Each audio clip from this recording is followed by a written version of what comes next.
Buen día, alumnos del diplomado. Mi nombre es Daniel García y seré su profesor invitado en la sesión de hoy. Algunos me recordarán de la primera clase que tuvieron donde me presenté, les compartí un poco de mis estudios y experiencia, y si no, para los que no pudieron asistir o ya se les olvidó, les platico la versión resumida. Soy diseñador industrial con maestría en diseño e innovación. Actualmente estoy estudiando el doctorado de Innovación, Tecnología y Hábitat y tengo experiencia en el desarrollo de productos y en la gestión de los proyectos en general.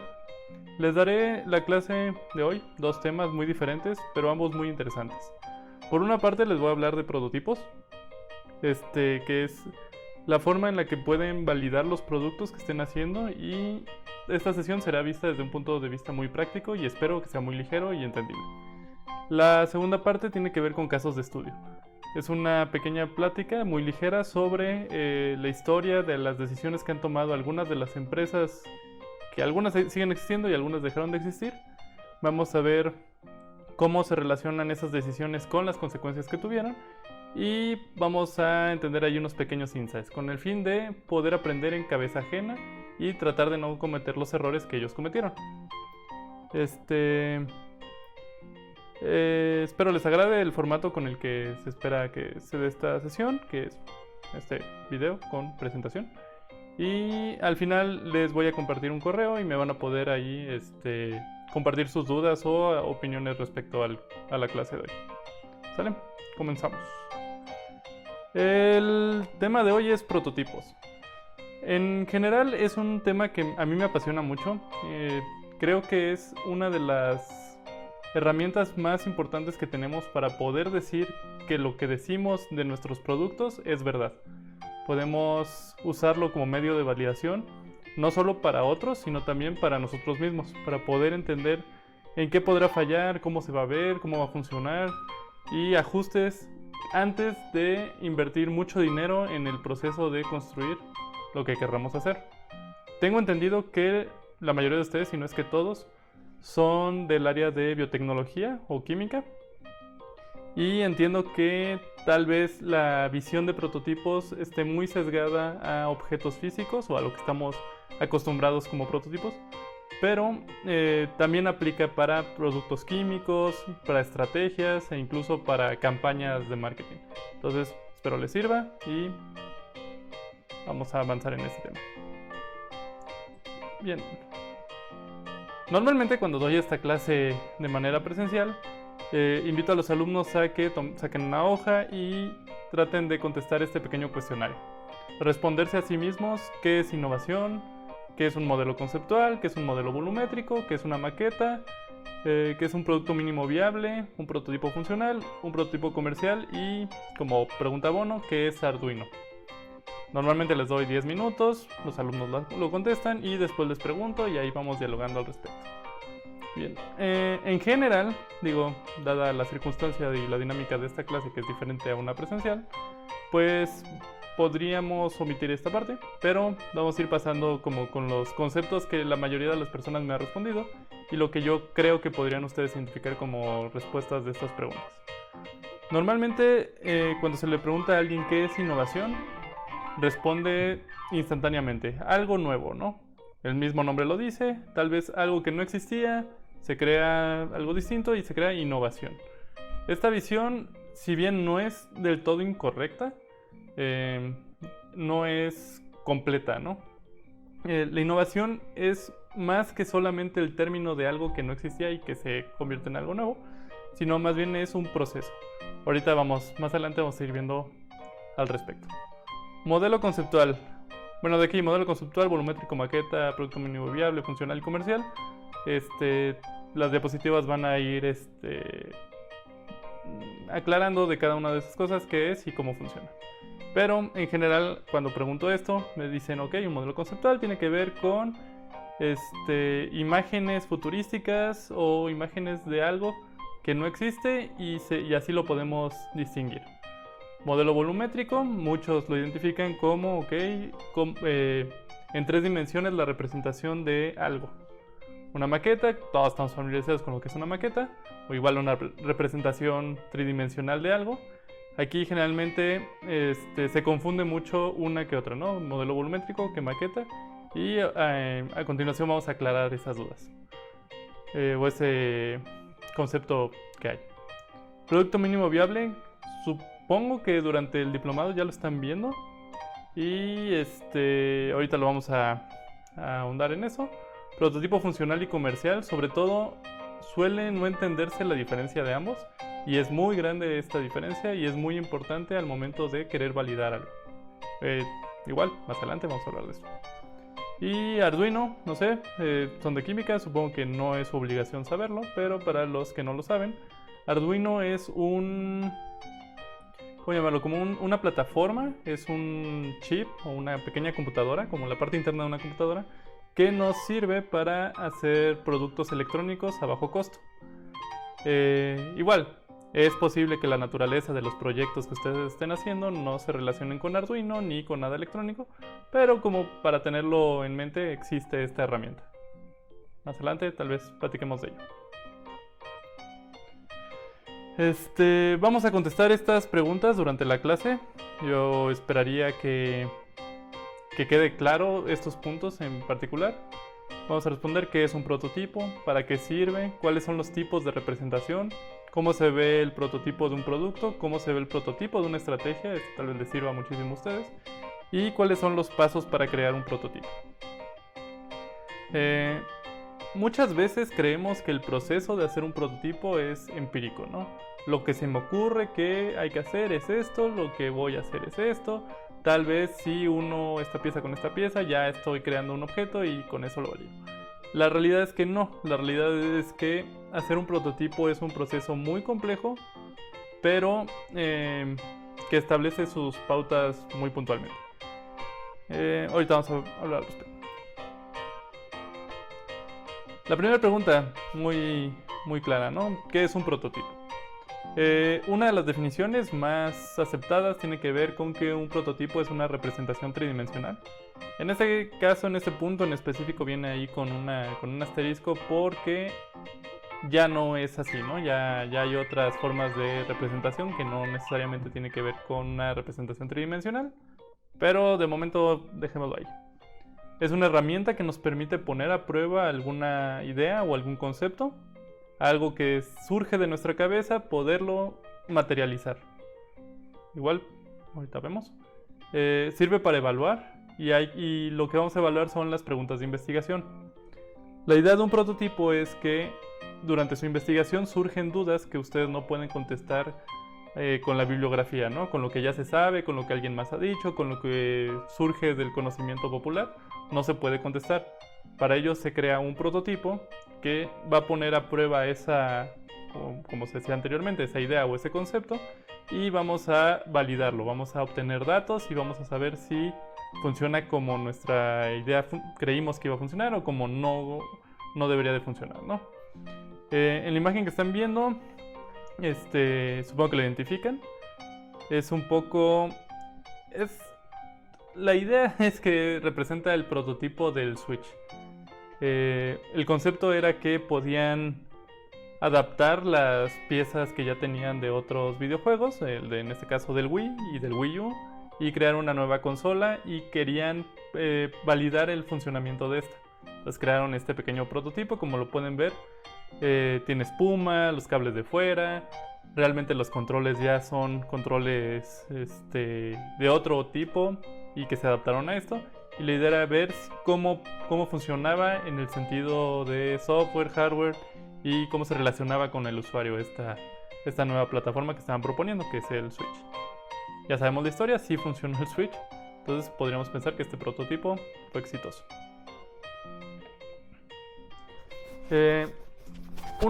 Si pusieron atención, uno de los puntos claves de esta conversación tiene que ver con tipos de representación.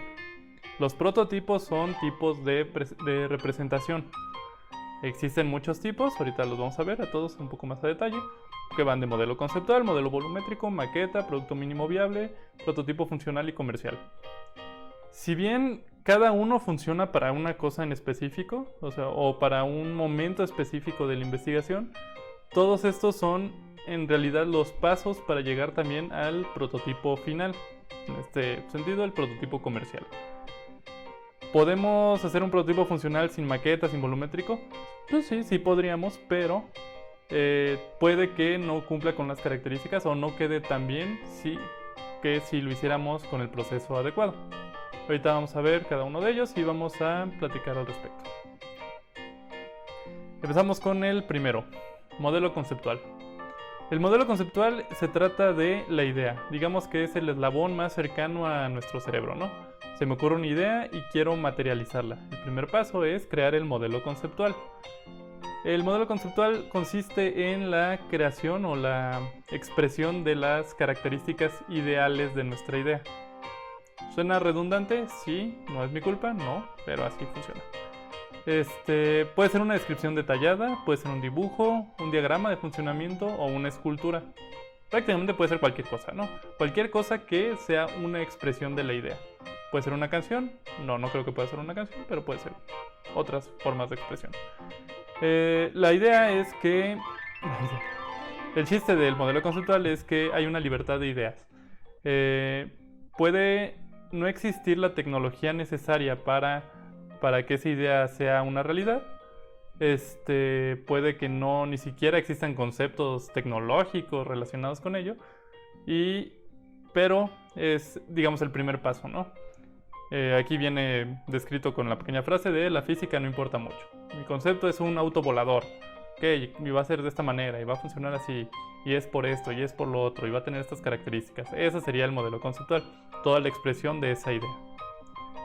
Generalmente describe una hipótesis que se pondrá a prueba, el resultado de la investigación.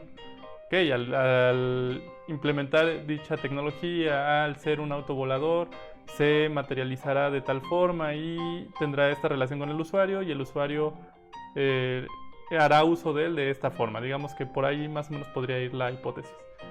Y remarca los diferenciadores, ¿no? Al expresarlo, pues tiene que quedar muy claro en qué es diferente de otras cosas. De nuevo, con el carro volador, ¿okay? Pues podría ser la expresión de la idea del carro volador es diferenciador de un carro normal, porque los carros normales no vuelan, en la mayoría de los casos. ¿Sale? Esta es una expresión de una idea. Este sería un modelo conceptual de un auto, si no me equivoco, de Pontiac. Y es esto, ¿no? Claramente podemos distinguir cuál es el concepto, de qué se trata, cómo más o menos se va a relacionar con el usuario. Viene ahí una escala de una persona en el fondo. Y podemos empezar a dialogar, a generar discusiones respecto a esa idea a través de este.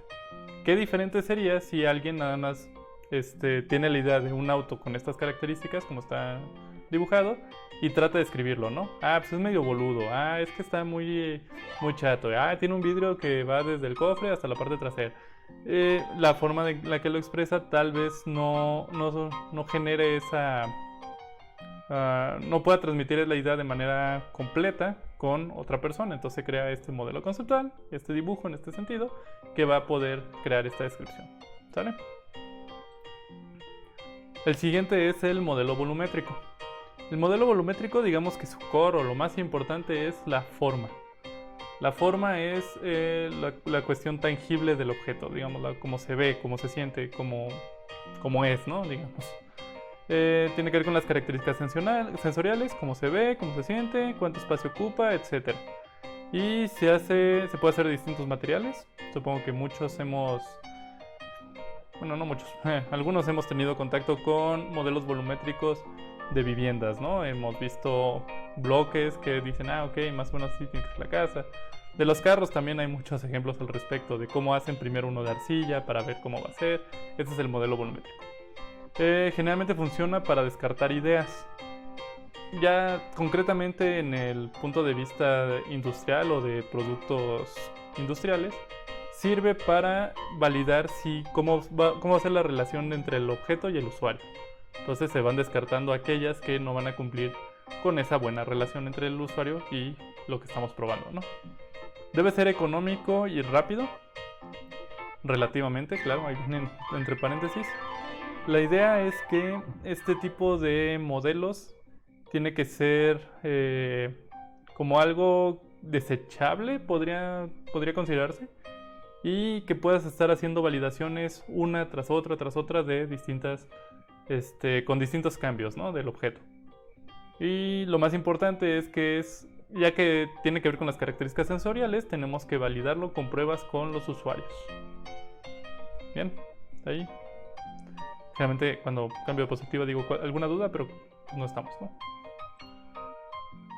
Es lo que les decía, ¿no? El modelo volumétrico de los carros es como uno de los ejemplos más populares, porque cuando hacen un vehículo nuevo, o una nueva carrocería, el nuevo carro, lo que sea, hacen esto, ¿no? Un carro de arcilla. Generalmente empiezan haciendo uno pequeño, y ya que se les satisface hacer ese pequeño, que ya descartaron todas las demás ideas, hacen uno tamaño real y ese lo empiezan a evaluar, ¿no?, con los usuarios. Entonces son equipos de docenas de personas trabajando en hacer un carro de arcilla. El siguiente es la maqueta. Todos estamos familiarizados con el término maqueta, ¿no? Hemos visto las maquetas de las casas, nos tocó hacer maquetas en algún momento en la escuela, ¿no? La idea esta, a diferencia de la pasada, el centro de una maqueta tiene que ver con formas, dice ahí formas y colores, pero es como, digamos, formas y expresiones visuales del objeto. No necesariamente, o no es lo único que se puede hacer maqueta en las casas, sino también hay otras cosas. Y tiene que ver también con las características de las formas más detalladas que en el volumétrico. Se puede ver en las maquetas, o se tiene que expresar en las maquetas, la funcionalidad que no dependa de mecanismos. No sé si aquí quede claro. Ahí viene entre paréntesis como para aclarar el asunto. A veces hacen maquetas de espacios públicos. Tenemos que identificar cómo va a ser la funcionalidad del espacio público antes de comenzar a hacerlo. Y podemos identificarlo con una maqueta. Podemos ver por dónde pasará la gente, por dónde se moverá, dónde quedará el comercio en vía pública, por dónde se moverán los autos, lo que sea. Todo eso se puede identificar y evaluar gracias a una maqueta. ¿Okay?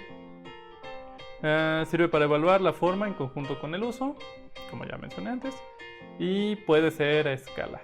Aquí el puede ser a escala parecería muy obvio, ¿no? Todas las maquetas, o la mayoría de las maquetas que identificamos son a escala, pero también hay maquetas tamaño real. Muchas veces cuando se crean productos de menor tamaño, digamos un teléfono celular o hasta una computadora, se puede crear una maqueta para identificar cómo va a ser esta funcionalidad del objeto, cómo lo va a ver el usuario y todo. Entonces queda como un teléfono real. Es en nuestra escala, está el tamaño real, y vamos a evaluar cómo se relaciona con el usuario. Claro, la imagen tenía que ser una maqueta de una casa. Ya saben, la idea que todos tenemos. Producto mínimo viable. Me parece que tal vez ya están relacionados un poco con este concepto. Vamos a pasar rápido, igual si no, pues ya lo aprenden. Es una abstracción de la esencia de la propuesta. Sirve para hacer prueba real con el usuario. Puede ser para validar ideas y puede ser con elementos análogos. La idea del producto mínimo viable tiene más que ver con entender al usuario, ¿no? Cuando alguien compra un taladro, por ejemplo, es uno de los ejemplos más populares, no está comprando un objeto que gira y tiene un motor y que tiene botones, etc. Lo que está comprando es la capacidad de hacer agujeros. En este sentido, alguien que esté identificando esa necesidad de alguien de hacer agujeros podría no llegar a la misma conclusión de necesidad de crear un taladro, sino algún otro objeto y empezar a validarlo a partir de eso, ¿no? Puede ir desde algo, ¿qué tal un químico que al colocarse en la pared genera el agujero? Tal vez estaría satisfaciendo la necesidad del usuario y no llegar hasta el punto que ya conocemos, que sería el taladro. Más o menos por ahí va a quedar un poco más claro más adelante. Pongo esta imagen. Normalmente cuando ven, los que se familiarizan con el deporte, cuando ven MVP piensan en eso, ¿no? En el jugador más valioso. Pero no, es el otro concepto que tiene que ver con esta imagen. Supongo que ya la vieron o la verán más adelante. Que esa imagen lo que trata de expresarnos es que el producto mínimo viable no es un elemento o un solo elemento de la solución final. en este caso en la parte de arriba donde dice no hay que ser así, ponen como producto mínimo viable sería la llanta. La llanta está satisfaciendo o satisface las necesidades del usuario en este sentido. Pues no se puede subir a la llanta, bueno, tal vez sí, pero no sería lo mejor, y generar su movilidad. Entonces el siguiente paso es, ok, 2 llantas y una tabla. No, pues tal vez también no, sí está satisfaciendo, pero no tanto. Ok, una parte del carro, bla, bla, y va evolucionando. Y hasta la cuarta interacción es cuando ya el cliente ya puede cubrir su necesidad de movilidad. El punto de vista de esta imagen es, ok, ¿qué tal si desde un inicio, ya interpretando esta necesidad de movilidad del usuario, el primer, digamos, producto mínimo viable sería la patineta, ¿no? Tal vez se cumple, tal vez no se cumple, se hace la interacción con el usuario, se ve que quiere, que no quiere, que le sirvió de esto o que no, y se crea la segunda interacción. Ok, tal vez una patineta con un patín del diablo. Sí, no, ok, bicicleta, ok, motocicleta, ok, carro. Y al final la idea es que durante todas estas etapas había un entendimiento de lo que el usuario quería y se pudo hacer interacciones mínimas, lo mínimo que podría satisfacer esa necesidad. En este sentido, la movilidad. Prototipo funcional. Sirve para validar propuesta, que es discutible, ¿no? Todos los prototipos deberían funcionar para lo mismo. No necesariamente se hace con los materiales finales. Debe contener las características que se van a poner a prueba. Puede no ser atractivo, pero debe de servir. Ahorita vamos a ver un pequeño ejemplo. Se puede hacer en una cochera, es como una de estas del romanticismo del prototipado, ¿no? Un prototipo se puede hacer con lo que tengamos en casa y con eso vamos a poder saber si va a funcionar, va a cumplir esas características y va a hacer lo que queremos que haga. Puede que sí, puede que no. Y debe ser económico. Aquí, bueno, la bibliografía dice que debe ser económico. La realidad es que no siempre se puede cumplir. Muchas veces hacer un prototipo suele ser más costoso que la pieza final. Esto tiene que ver con producción, ¿no? Cuando haces un prototipo estás haciendo solamente uno. Y cuando haces en producción, pues tienes la confianza de que vas a hacer muchos. Entonces eso puede abaratar los costos. Entonces no se fijen mucho del precio. Si ya están en una etapa en la que están creando un prototipo y el precio de esto está aumentando, es normal. Traten de evitarlo, pero es normal. Y la idea es de que sí, pues debe de cumplir con las características que promete su investigación. ¿Sale? Aquí está. El prototipo del vehículo eléctrico sustentable. Podemos ver, supongo, también no estoy familiarizado con esta investigación, pero supongo que la idea es de que al ser un vehículo eléctrico sustentable, lo que estaban prototipando era de que con su motor eléctrico, con su acomodo de baterías, con su, no sé si tenga software, podrían crear un vehículo que moviera a 3 personas. Esto no es un producto que pueda verse en la calle, incluso supongo que sería ilegal que estuviera en la calle por cuestiones de seguridad. No tiene cinturón de seguridad, entre otras cosas. Pero al crear este objeto, al parecer en una cochera, que tenga esos elementos de la batería, del motor, del software, lo que sea, pudieron validar que podría funcionar eso en un objeto real. ¿Vale? Esa es la idea del prototipo funcional. Y finalmente pasamos ya a lo que es el prototipo comercial. Digamos que esto ya es el último escalón de prototipado, justo antes de comenzar ya a saber que eso va a funcionar y que el objeto va a ser un objeto que se puede emplear de manera comercial. Es la evolución del prototipo funcional. Deberá ser un objeto con las características finales de la propuesta. Características se refiere a todo, desde color, textura, peso, tamaño, todas las características de lo que esperamos que sea la propuesta. Debe ser con materiales comerciales. En este punto se refiere a que pues, si estamos en una lancha de plástico, pues, tiene que ser de plástico. No podemos hacerla de fibra de vidrio y decir, ok, este es el prototipo comercial. No, ya tiene que ser del material final. Debe ser realizado con los procesos comerciales. Esto lo hace muy costoso. En el ejemplo de una lancha, digamos que quieres validar una lancha que se haga de plástico, y tienes que hacerlo del material plástico, que a lo mejor el plástico no es muy caro, pero el proceso para termoformar o para crear un objeto tan grande puede que sí sea muy costoso si solo es una pieza. Entonces esto va a aumentar el precio. Debe tener los componentes comerciales que deberán usarse para su fabricación. Aquí, a diferencia del pasado, en el pasado podías, si necesitabas atornillar algo, pues agarrabas los tornillos que hubiera en la cochera y no habría bronca. Aquí ya tienes que pensar, ok, ¿qué tornillo voy a usar? ¿De qué tamaño? ¿Por qué? Y todo. Y es posible adquirirlos de manera comercial. Los venden o agarré un tornillo que realmente no sirve para nada y tengo uno de cruz, uno plano y todo y ninguno es igual, ¿no? Aquí ya tienen que ser todos iguales y responder a la función del objeto.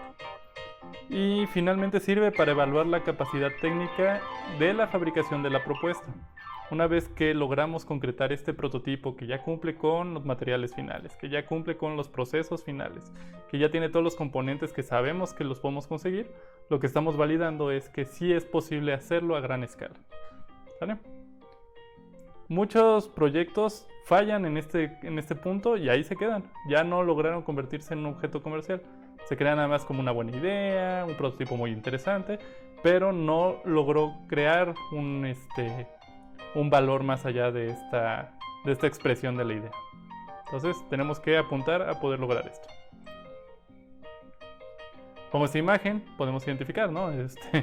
Esto no es un prototipo, ¿no? Definitivamente, pero si se quisiera hacer o si en algún momento se quiso hacer el prototipo de un Mini Cooper, hubieron que identificar todas estas piezas y cómo hacerlas, cómo conseguirlas, qué procesos y todo para poder proponer que sí se puede hacer el Mini Cooper con las características que dijeron que podían hacerlo.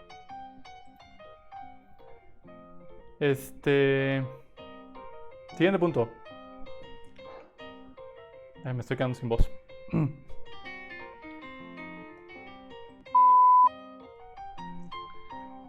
Ya. Siguiente punto. ¿Cómo se ve un prototipo? Pongo dos imágenes, más bien sobre todo en relación a cuando el prototipo no es un objeto, es la imagen que tienen del lado derecho, y cuando el prototipo sí es un objeto, la imagen que tienen del lado izquierdo. ¿Alguno no me pueden contestar definitivamente, pero alguno logra identificar de qué prototipo es el de la imagen izquierda? Sí, déjenlo en los comentarios. No es cierto. La imagen de la izquierda es el prototipo del proyecto ARA. Creo que se llamaba así. La idea era de que se podía crear un teléfono que todas sus piezas o sus componentes se pudieran sustituir. La idea era muy utópica, estaba muy interesante, era decir, ok, tal vez la batería, hagamos una batería universal y que varias compañías puedan crear la batería para ese teléfono. Entonces podríamos tener compitiendo a Duracell, Energizer o alguna compañía china, lo que sea, y el usuario va a decidir qué batería ponerle a su teléfono. Ok, la pantalla, tal vez sale una pantalla con un cristal muy resistente de parte de Gorilla Glass, tal vez sale una pantalla muy nítida de parte de, no sé, de Apple, etcétera. Entonces el usuario va a tener ese control sobre su teléfono y va a ponerle la pantalla que quiera, la batería que quiera, la cámara que quiera, sensores distintos a los que tienen regularmente. Y una vez que está haciendo uso del teléfono, si hay alguna actualización o nuevo componente, poderlo sustituir aprovechando la mayor parte del teléfono posible. Y también si se te cae, se te rompe la pantalla, en vez de cambiar todo el teléfono, nada más tendrías que cambiar ese componente. Era una idea muy interesante, muy padre, yo creo que muy loable ese objetivo. Y se creó este pequeño prototipo que estamos viendo a continuación. Y lograron hacer eso, ¿no? Un teléfono con piezas intercambiables. Ya podía funcionar, digamos, a pequeña escala. Desafortunadamente, durante la validación identificaron que el valor comercial de un teléfono con estas características no era suficiente como para pasar al siguiente paso de crear un teléfono comercial. Entonces se quedó como un prototipo, murió el proyecto y la idea súper padre de lograr un teléfono modular de este sentido. ¿Una pena? Sí, ni modo, pues no. Bueno, les platico un poco también de el diagrama que estamos viendo al lado. Cuando el prototipo no es tangible, cuando no estamos hablando de hacer un producto, cuando estamos hablando más de hacer una estrategia, una campaña, lo que sea, lo que tenemos que identificar son esas características, ¿no? Si yo intervengo en qué, va a causar qué otra cosa. Entonces todo esto se tiene que expresar de alguna manera y generalmente se expresa en forma de diagrama. Se ven los componentes o las características o las interacciones que va a tener la estrategia con el entorno y la relación que va a tener con el usuario.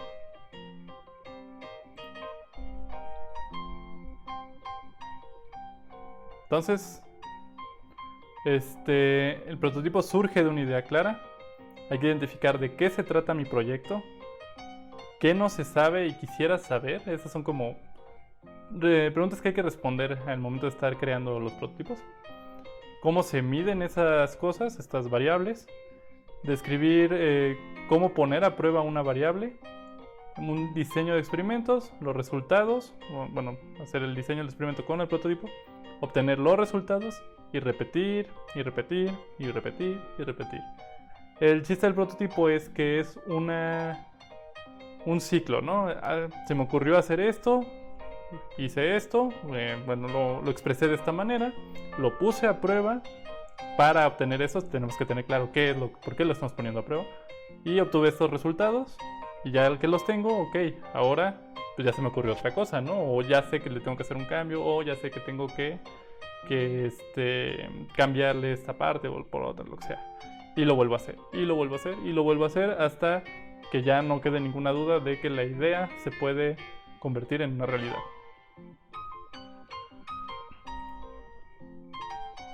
Entonces, la siguiente parte, muy importante, tiene que ver con el diseño de experimentos. Al final de cuentas, un prototipo no es nada sin el diseño de experimentos. Bueno, no es que no sea nada, ¿no? No es tan útil sin el diseño de experimentos. Normalmente, cuando hablamos de diseño de experimentos, nos llega a la cabeza que todos somos un labrador y no tenemos idea de qué estamos haciendo. Pues sí, esa es la realidad la mayoría de las veces. Supongo que ustedes como químicos o como biotecnólogos están más relacionados con esta parte de diseño de experimentos. Yo quisiera pensar que sí es así. Pero, bueno, les doy el punto de vista que se le da a alguien que no lo sabe. Tipos de variables. Existen dos tipos de variables. Igual, supongo que ya lo saben y todo. Denme 3 minutos para platicarles al respecto y ya después me corrigen cuando me haya equivocado, ¿vale? Existen dos tipos de variables, están las independientes y están las dependientes. A grandes rasgos, en el peor resumen que podrán encontrar en la vida, la variable independiente es aquella que el científico, el investigador, va a estar modificando durante el experimento, y la variable dependiente es la variable que va a estar cambiando a raíz de la independiente, ¿no? La dependiente, por su nombre, depende de la independiente, y con eso es lo que vamos a estar creando condiciones distintas del experimento para identificar qué es lo que está pasando. Supongo que ya lo saben. Sí, si no, un pequeño ejemplo. Uno de mis ejemplos favoritos. Todos sabemos qué es esto, ¿no? Podemos verlo. Es una pelota de golf. A diferencia de otras pelotas, la pelota de golf cuenta con esta textura. Tiene puntitos y todo. ¿Alguien sabe para qué sirve esta textura? Si se ponen a googlearlo en este momento, encontrarán millones de páginas explicando por qué las pelotas de golf tienen puntitos. Incluso encontrarán una página que les dice exactamente cuántos hoyitos tiene una pelota oficial. Pero bueno, el chiste es que las pelotas de golf tienen esta textura para que mientras viajan, cuando son golpeadas, tengan menos resistencia al aire y lleguen más lejos. Ese es el principio por el que funciona. Ha habido experimentos demostrando que sí, ha habido experimentos demostrando que realmente no importan. Hay contradicciones al respecto, pero bueno, la idea es esa, ¿no? Al tener esta textura, llegan más lejos. Tienen menos resistencia. La hipótesis expresada de la peor manera posible, disculpen ustedes, pero es que si tenemos la textura de una pelota y se la ponemos a un vehículo, podremos crear un vehículo que tenga menos resistencia de aire y por lo tanto sea más eficiente. Esa es la hipótesis, es lo que el investigador piensa que puede suceder. Les daré como 10 segundos para pensar. ¿Creen que esto tenga sentido? ¿Creen que se pueda? Bueno, para empezar, ¿creen que sí sea una hipótesis válida? Si llegan a la conclusión de que sí es una hipótesis válida, ¿qué creen que tengan que hacer para validarla? ¿Ok? Tienen 10 segundos. 9, 8. Ok. Algunos de ustedes habrán pensado, ok, pues está bien fácil, ¿no? Agarro el carro y le pongo la textura de puntitos y hago el experimento, ¿no? Y evalúo su resistencia y identifico si es más eficiente o menos eficiente. Si alguno de ustedes dijo, ok, voy a agarrar a este carro, un carro, le voy a poner esta textura y luego lo voy a poner a dar vueltas, y después voy a agarrar un carro con las mismas características que solo cambie lo de la textura y igual a dar vueltas y luego voy a evaluar su rendimiento, va por el camino correcto. Y afortunadamente para nosotros alguien más tuvo esta idea loca y creó el experimento y lo grabó. Pero que los conozcan son los de Mythbusters. Les voy a poner un pequeño video. Supongo que voy a seguir apareciendo yo, así como el profesor reacciona a videos en la tele, pero bueno, aquí estamos.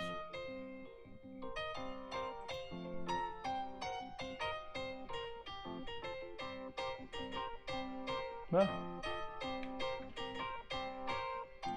Remember, it's the dimples on a golf ball that cut down its drag and make it fly further. So by covering the clay with these... That's one dimpled car. If ever there was a car that looked like a golf ball, this is it. It might make the car more aerodynamic. This is by far one of the stranger things we've ever built.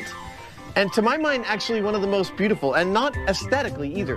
I mean, to me, the beauty here is that we've taken the phrase golf ball-like effect on the car to the furthest possible point. No one can accuse us of not going far enough. Is this treatment going to translate to better fuel efficiency? I really don't think so. Will those dimples make a dent in the fuel consumption?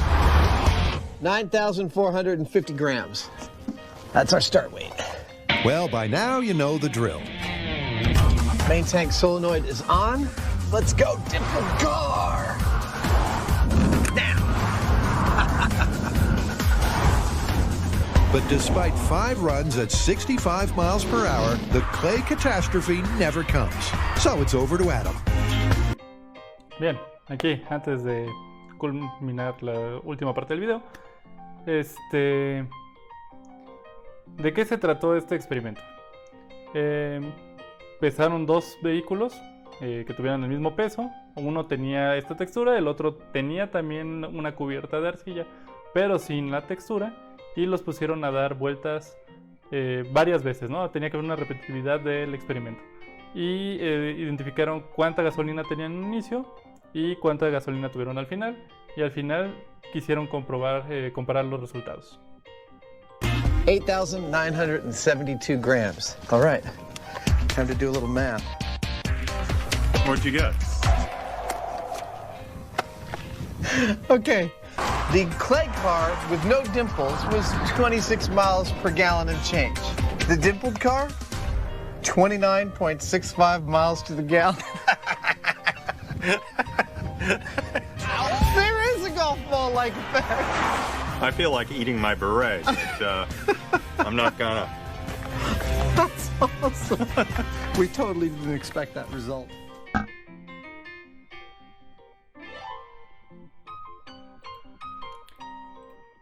Bien, puse los resultados más de una forma textual porque a lo mejor a veces no se escucha bien, pero cuando hicieron el carro normal tenía un rendimiento de 11 kilómetros por litro y el carro con la textura tenía un rendimiento de 12.6 kilómetros por litro.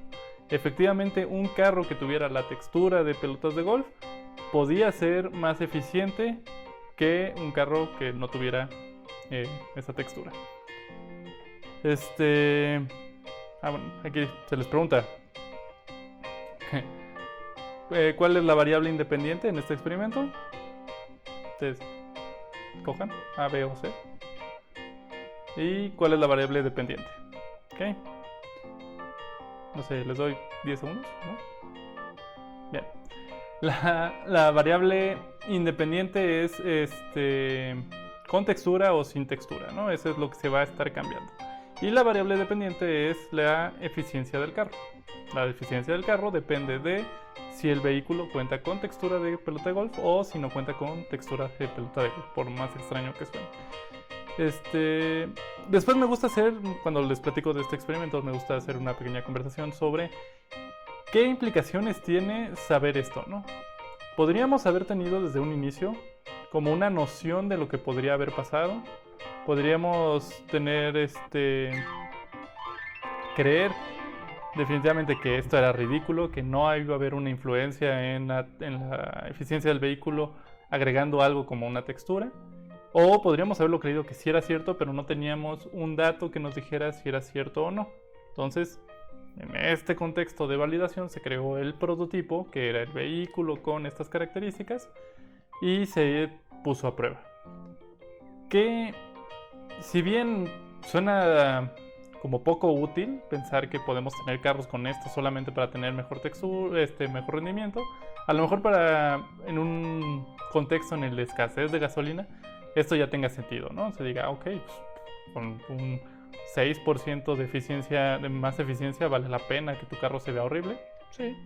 O en otros contextos también, una vez un alumno me dijo, ¿qué tal en las aeronaves, ¿no? En los aviones?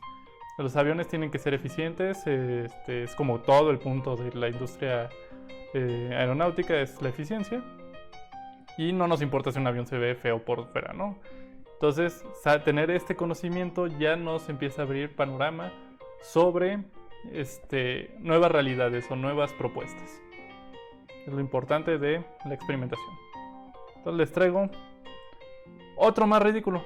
Bueno, para algunos más ridículo, para otros no. Tiene que ver con elefantes y ratones. Alguna vez hemos escuchado que los elefantes le tienen miedo a los ratones. Incluso hay caricaturas al respecto y todo el mundo se ríe, ay sí, los elefantes le tienen miedo a los ratones. Y surgió más como una expresión cultural, decir, los elefantes, un ser enorme, un ser que llega a pesar toneladas, sea vulnerable o tenga miedo de algo que no le pueda afectar, como es un pequeño ratón de unos cuantos gramos. Y siempre creímos que era eso, una metáfora. Nadie había puesto a prueba esta metáfora. Entonces,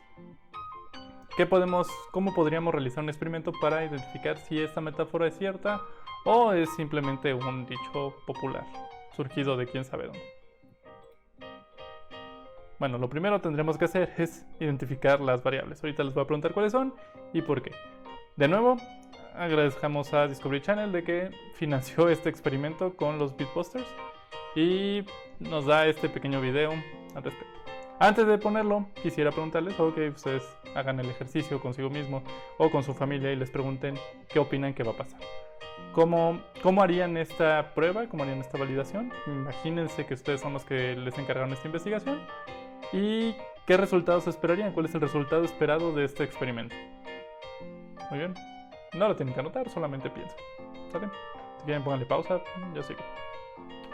Y le voy a dar play.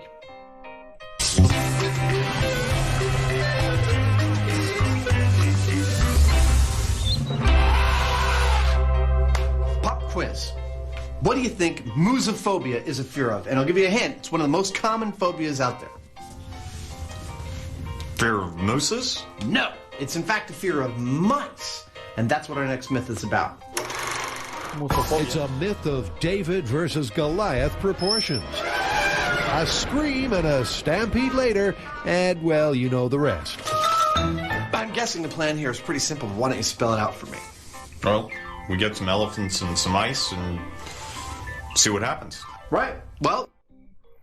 En esta parte comienza como el concepto, ¿no? ¿Qué vamos a hacer? Pues, ¿cómo podemos validar esta idea?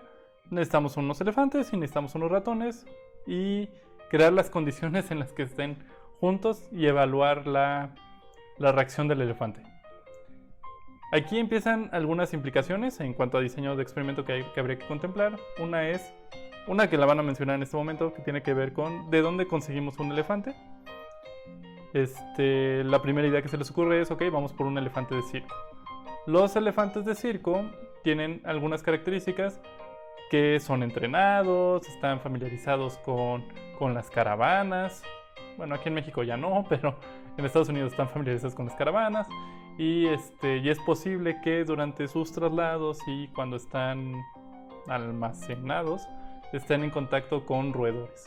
Entonces, tal vez un elefante de circo no nos dé la reacción general de los elefantes ante un ratón. Puede que lo vea y no le cause ninguna impresión porque ya está acostumbrado. O al contrario, ¿no? Puede ser que esté familiarizado con que los ratones lo han mordido y reaccione de una manera que un elefante generalmente no reaccionaría. Entonces, esas son pequeñas consideraciones que hay que identificar cuando estamos realizando un experimento. Otra consideración tiene que ver con los ratones, ¿no? En general, en un universo perfecto, hay que tener consideraciones éticas en la elaboración del experimento. Poner un ratón en riesgo de ser aplastado o consumido por otro ser no es recomendable, ¿no? No es permitido por las condiciones éticas. Entonces, otra palomita que hay que checar. Hay que saber hay que tener cuidado al momento de crear el experimento para que no suceda este tipo de cosas. The circus is coming to town. I don't want to use a circus elephant. They're trained. I think we need a real elephant, something out of the wild. So we need to go somewhere where elephants wander in the wild. Africa! Let's go to Africa.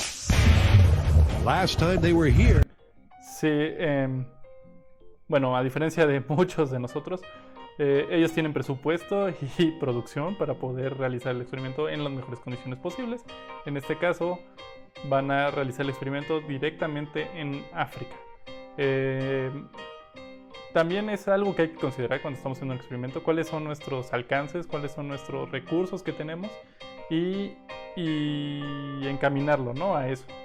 Si hay experimentos que sería lo ideal y todo, pero realmente es imposible conseguir los recursos para trasladarnos, en este caso, a otro continente, pues hay que acotar el experimento o hay que identificar otras variables que sí tengan que ver, que resuelvan la hipótesis, pero que no necesariamente nos hagan ir a otro continente. Si podemos ir, excelente, ¿no? Sería lo ideal. They put their lives and their lunches on the line when they put great white shark myths to the test in South Africa. Wow! But for this myth, they're looking for something a little less lethal. The target species here is the African elephant, and they're not hard to find. Welcome to Aquila Safaris. Thank you. And we've brought a bucket full of mice. Yes. And I understand you have some elephants. We do indeed, yes. We've also got the lions, the leopards, the big five. Behind me are our test subject elephants. Now, these guys are semi-habituated, which is the only reason I'm allowed to be this close. If we were actually in the wild, this would be extremely dangerous. I've seen elephants in zoos. I've seen them in the Discovery Channel, but being up close to them in their natural environment is something else. They're wonderful creatures. Back in the safety of the truck, the boys need to work out just how to get their minuscule mice next to these massive mammals. All right, so the elephants are over there. We've got their arch. Bueno, aquí hay otra consideración del experimento, ¿no? Ya identificamos que tenemos que tener un elefante con ciertas características. En este caso, un elefante, aquí lo llaman como semi-habituado, o sea, como medio acostumbrado a las personas, para que no tengan un riesgo los que estén realizando el experimento. ¿Que eso puede sesgar el proyecto? Sí, pero bueno, pensemos en esto como lo necesario para que no se pongan en riesgo los investigadores. Determinamos esas características del elefante, determinamos algunas características del ratón, de tamaño, peso, etc. Y ahora la otra condición era que debemos de crear las condiciones para que estos dos interactúen de determinada forma. Aquí me encanta preguntarle a los alumnos cómo acercarían un ratón a un elefante. Ellos empiezan a dialogar durante este video, ahorita van a ver distintas formas de poder acercar este ser a otro ser. Algunas tienen que ver con lo lanzamos, lo dejamos correr, entrenamos un ratón para que llegue ahí, ponemos alimento de ratón cerca del alimento del elefante, etcétera. Muchas condiciones. hay que pensar en cuáles son repetibles. O sea, si dejamos un ratón libre y esperamos a que en algún momento pase el elefante, tal vez no sea tan repetible como de alguna otra forma presentarle el ratón al elefante, ¿no? O crear esta condición en la que estén juntos. Generalmente les doy como 10 minutos, ¿no? Imagínense cómo si ustedes tuvieran que hacerlo, ¿qué harían? ¿Cómo lo harían? Etcétera. Y ha habido ideas muy peculiares. Algunos tienen que ver con, ok, ¿qué tal si creamos un agujero, metemos al ratón y una tapa y luego la volteamos? Sale el ratón, con un pistón neumático lo empuje y ya está afuera. Lo dejamos caer con un pequeño paracaídas para que llegue cerca del elefante. Esas son el tipo de ideas que me han dado. No son descartables, la verdad me gustan mucho. Son el tipo de ideas que me encantan. Pero no, vamos a ver cómo lo resolvieron ellos. Nemesis right here. How are we gonna get this mouse to those elephants? Slingshot. Okay, seriously. We need to improvise some kind of mouse delivery system, something that won't freak out the elephants. Well, where there are elephants, there's elephant dung. So maybe we get a ball of dung and we'll dig a hole and then put the mouse in. And then we'll just yank it over. String. Yeah. You take your piece of elephant dung, and you take your mouse. This is a stand-in mouse. The real one will be later. Put him in the hole, cover him with the cardboard. Lay it out, you think elephants are going to come on by. And wait in the distance with your monofilament. When the elephant gets near, boop, you expose the mouse and all hell breaks loose. We've chosen this area because it's open enough that we can see what's going on. La explicación en una tesis tendría que ver con identificar algún elemento en el que los elefantes estén habituados, en este caso desechos de elefante, y disfrazar el sistema de delivery del ratón, de entrega del ratón, con esos elementos a los que está habituado. Ellos lo resolvieron, es una caca de elefante con algún agujero, meten al ratón, lo tapan y lo van a poner en el lugar cerca del elefante. Cuando el elefante se acerque, pues jalan el hilo y asunto arreglado. Habrá un ratón y un elefante en el mismo espacio y podremos identificar si hay alguna reacción por parte del elefante, si lo ignora, si no lo ignora, etc. Otro punto importante aquí es, ok, hacemos el experimento, hacemos todo eso que acabo de mencionar y pasa algo. ¿Cómo sabemos que eso que pasó, cómo interpretar esa situación, ¿no? Si el elefante brinca en dos patas, ¿podremos identificarlo como que fue miedo? Si el elefante camina un poco más rápido, ¿será miedo? Si camina más lento, ¿será miedo? Si no se mueve, tenemos que saber qué reacción es la que vamos a nosotros considerar como miedo, ¿no? Que al final de cuentas es la hipótesis que estamos probando, ¿no? Los elefantes le tienen miedo a los ratones. Vamos a comprobarlo, pero para saberlo tenemos que saber qué estamos buscando mientras estamos buscando. And we know there's some food over in that direction, and we're hoping that the elephants will come through here on their way to the food, and at the right moment we'll roll over the ball of dung, release the mouse, and see what happens. Hey Adam, are you done yet? I'm all set, ready to go. Well, with everything ready to go, all that's left is to get some fairly predictable predictions. For me, I see this the same way I would see a person looking at a fly on the ground. It's going to be so small that you may not even notice it. I don't see any reason why an elephant would be afraid of a mouse. I don't have high hopes for this myth. With the sensible money on the no reaction theory, it's go time. The elephants innocently approach the Dung of Doom in what must be the most easy-to-anticipate outcome in Mythbusters history. But then, as crazy as it seems, the elephant backs away. The Mythbusters, like me, are flabbergasted. Well, what just happened is a classic Mythbusters scenario. We were all like, yeah, right, this little guy's going to scare those big guys. And it did. I mean, our jaws just dropped because it was clear as day. The mouse came out, the elephant stopped in its tracks, like, whoa! And then it gently tiptoed away as if this thing was deadly. We all thought this was never going to happen, yet there it was. There it was, clear as day. But with a result as unbelievable as that, we can't call it yet. Bien, interesante, ¿no? El elefante parece ser que le tiene miedo al ratón. bajo estas condiciones. Siempre hay que como acotar, ¿no? En estas condiciones, aparentemente el elefante creó una reacción que el investigador interpretó como miedo al ratón, lo que sea. ¿Qué pasa aquí? ¿Cuál sería el siguiente paso?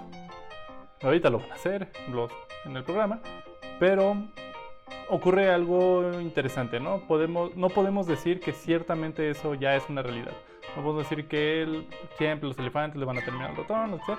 Con este experimento como está puesto. Una variable que se tuvo que agregar, digamos, forzosamente sin querer, fue el movimiento del desecho del elefante. Tal vez, o sea, se crea una segunda hipótesis como Inception, ¿no? Una hipótesis dentro de la hipótesis. Tal vez lo que le asustó al elefante no fue el ratón, sino ir paseando, caminando tranquilamente y de pronto una de sus heces, uno de sus desechos se movió y eso lo espantó, ¿no? No fue el ratón, sino más bien fue el movimiento de su desecho. Muy predecible, ¿qué es lo que hay que hacer? Ok, vamos a recrear el experimento y ahora vamos a quitar el ratón, vamos a cambiar ahora esa variable. Vamos a seguir haciendo el elefante, se va a mover donde está el excremento, se va a mover el excremento de la misma forma que se hubiera movido con el ratón y vamos a identificar si hay alguna reacción por parte del elefante. Si hay una reacción por parte del elefante similar a la anterior, podríamos decir, ok, tal vez el elefante no le tiene miedo al ratón, tal vez le tiene miedo a cacas que se mueven. ¿Quién no tendría miedo, no? Si el elefante no reacciona, ahí ya podremos estar hablando que la variable que realmente causó esa reacción fue la participación del ratón, ¿no? Que existiera, que hubiera un ratón en ese espacio. ¿Vale? Next up, Adam, Jamie, a mouse, and an elephant play chicken. He definitely seemed to take notice of the mouse. In the bumpy road that is Mythbusters, the team has had some pretty unexpected results. An exploding tire can kill. Pulled his spine out of his head. And a bull let loose in a china shop does not go on their rampage. That was nothing like I imagined it would be. But Adam and Jamie have just had the most unexpected result in Mythbusters history. It looks like it's true that elephants are scared of mice. That was amazing. The elephant totally avoided the mouse. He looked down, saw it, backed up, made a wide berth around this little guy.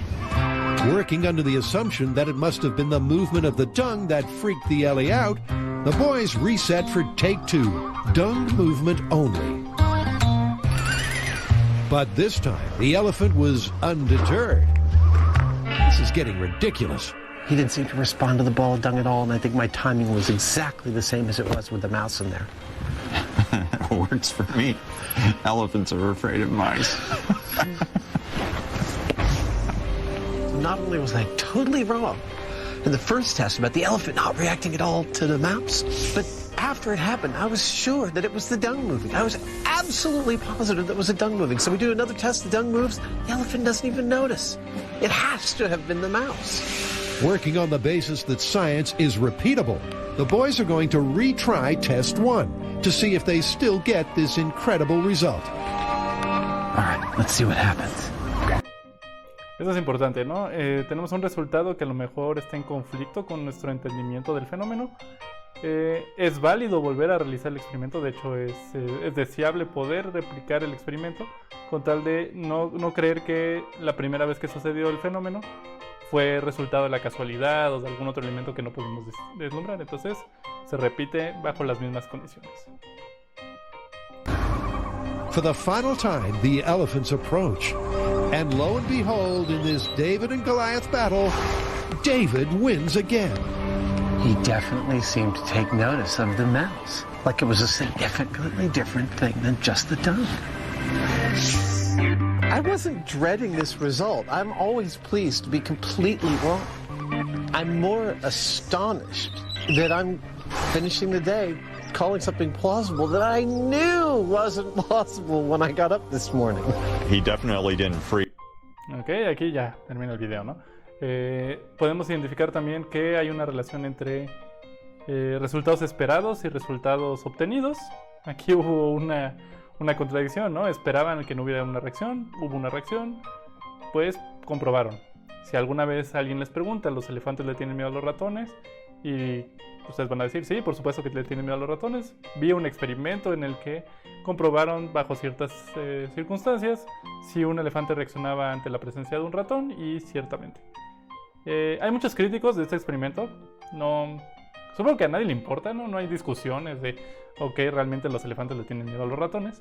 Pero hay críticos de cómo se llevó a cabo este experimento respecto al uso de un ratón blanco en este experimento, ¿no?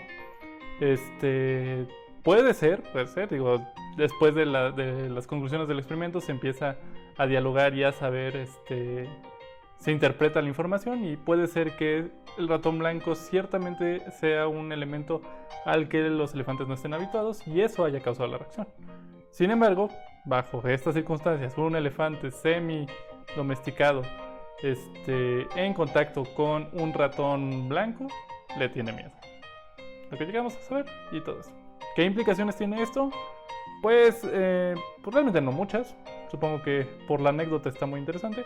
Tal vez en un futuro esta información sirva de algo más allá de solamente la anécdota. Pero eso es el chiste del experimento, ¿no? Creíamos algo, lo pusimos a prueba en ciertas condiciones y ahora sabemos algo más, ¿no? Tal vez se reafirma lo que creíamos o tal vez algo completamente diferente.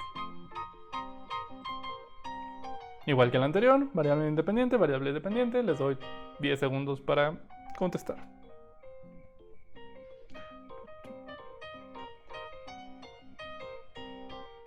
Ok. Sí, lo que sea. Variable independiente. ¿Había o no un ratón escondido? Esa sería la variable. Y la variable dependiente es la reacción del elefante. ¿Sale? La reacción del elefante depende de si había o no un ratón escondido. Ese es el core del experimento y es cómo se llevó a cabo. En este caso, todo el experimento en este sentido sería una suerte de prueba, de modelo a probar. ¿Sale?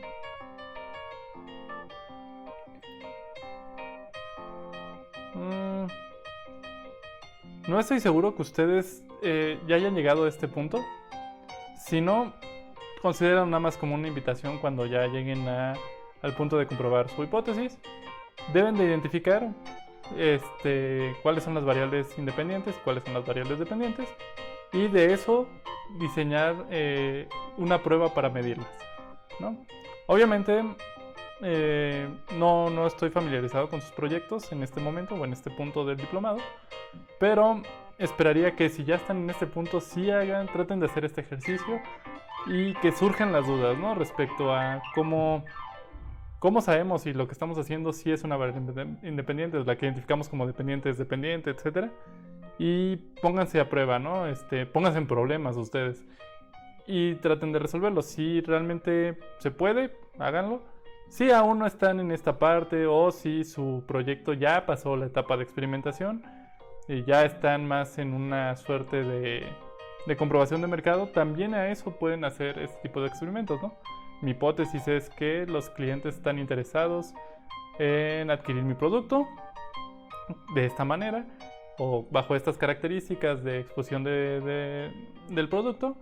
Puede que si la cambio, o sea, la forma en la que expreso cuál es mi producto, puede ser la variable independiente, y si están interesados en comprarlo o no, puede ser la variable dependiente. Ustedes podrían ahí diseñar algún tipo de experimento para identificar eso. ¿Sale?